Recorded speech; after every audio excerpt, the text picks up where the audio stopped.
देखते हैं कि ततो यद भविष्य उक्तम, तब यद भविष्य बोलती है कि दीवराणापम वचन मात्रेण पितु पौत्रो महिकस्य जलाशय त्यागम न युज्यते। यानी कि हम ओनली फिशमैन की जो बात है वो सुन के, वचन मात्रेण वचन सुन के, पिता पौत्र को, हमारे दादा परदादा का जो जलाशय है उसका त्याग हम क्यों करें। यदि आयु क्षयो हस्ति, अगर हमारी आयुष्य कम होगा, यानी कि हमारे आयु के नाश होगा, तो अन्यत्र गतामपि मृत्यु भविष्यति, तो हम कहीं और जाएंगे तो वहाँ भी हमारी मृत्यु निश्चित ही होगी। उत्तम जो और कहा गया है कि यद भावी न तद भावी, जो नहीं होगा वो नहीं होगा, भावी ये न तदन्यथा, और जो होने वाला है वो होकर ही रहेगा।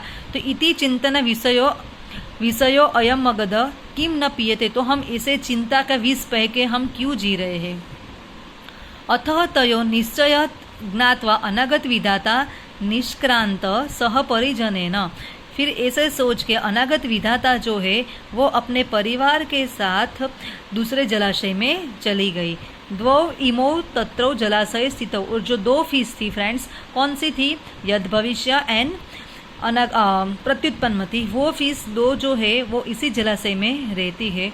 अपरे दिवसु दिवरे आगत्य जलाशय जालम क्षिपम, और दूसरे दिन सुबह होते ही जो फिशमैन थे वो जलाशय यानी कि पॉन्ड के पास आए और उन्होंने तालाब के पानी में जाल फेंकी।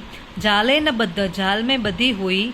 प्रत्युत्पन्नमति मृतवद आत्मन संदर्शन स्थित, प्रत्युत्पन्नमति जो थी वो अपने आप को मृत यानी कि मरी हुई देखा कर वैसी की वैसी ही पड़ी रही। ततो जलाद अपरिचित यथाशक्ति उत्पुल्य गंभीर नीरम प्रविशति, और जैसे ही तदो जालात अपसरित, जैसे ही जाल में से उसे निकाला गया, यथाशक्ति उसने अपनी शक्ति के अनुसार उत्पुल्य गंभीर नीरम प्रविशति, बहुत से मतलब जोर से कूद के वो बहुत गंभीरम यानी कि गहरे पानी में, नीरम यानी कि पानी में चली गई। यद भविष्य दीवरे प्राप्तम व्यापदिव्यता, और यद भविष्य नाम की जो फीस थी वो फिशमैन के हाथ में आ गई।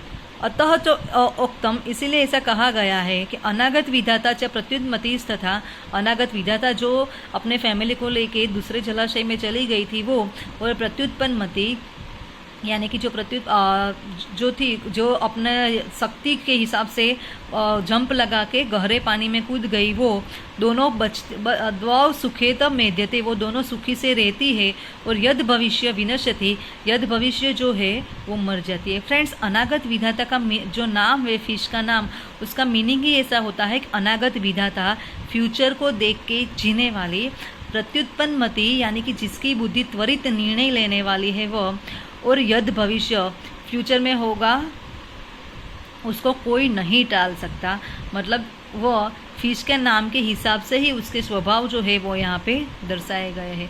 फ्रेंड्स, हमें भी ये स्टोरी में से ये सीखना है कि हमें हमारे हिसाब से फ्यूचर में जो होगा उसको देख के उसका डिसीजन लेके ही चलना चाहिए। हम प्रेजेंट में जीते हैं लेकिन look at the future, past analysis and present में जीना होता है कि फ्यूचर को देखना चाहिए। फ्रेंड्स, हम आप लोग 10th में हो, अभी से वैकेशन है, क्या करें, बट फ्रेंड्स अभी आपके पास टाइम है, सभी टीचर्स आपको वीडियो से पढ़ा रहे हैं, तो आपकी भी जिम्मेदारी है कि आपको पढ़ना चाहिए। और जब बोर्ड की एग्ज़ाम आएगी तब क्या करें क्या नहीं वो सोचने की ज़रूरत नहीं पड़ेगी।